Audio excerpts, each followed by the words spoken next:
नमस्कार मु अमूल्य।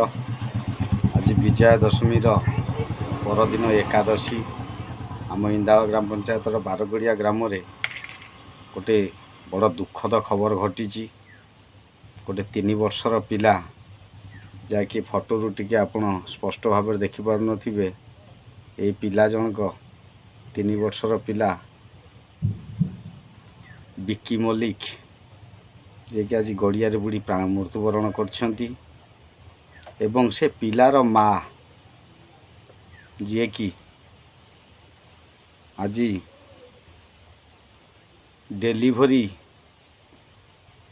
थिले आज हय तो मेडिकल गलेनी माने किभली दुखर खबर देखिपारते।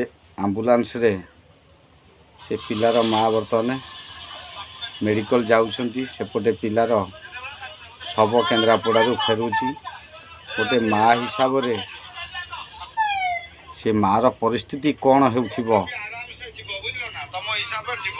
से पिलार मार अवस्था कौन होउथिबो, ना हसी पारुथिबो ना कांदी पारुथिबो।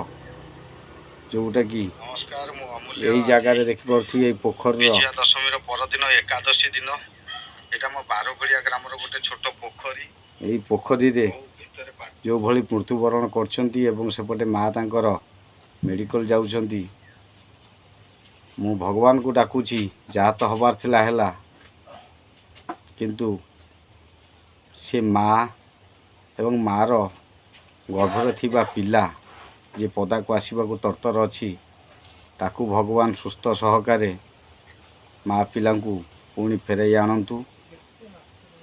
आ से पिला केन्द्रापड़ा रे पोस्टमार्टम पई पड़ी अछि। जो 3 वर्षर विक्की मल्लिक आशा करूची ताकू केन्द्रापड़ा मेडिकल पोस्टमार्टम करी यथा कार्य संपादन करी टिके घर को पठाई दियंतु।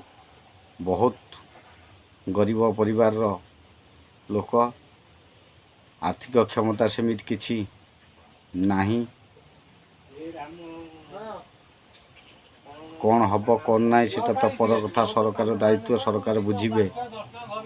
किंतु भावुची आम इंदाल पंचायतवासी ए समय रे गभीर दुखदायक समय रे टिके सेठारे उपस्थित हुंतु।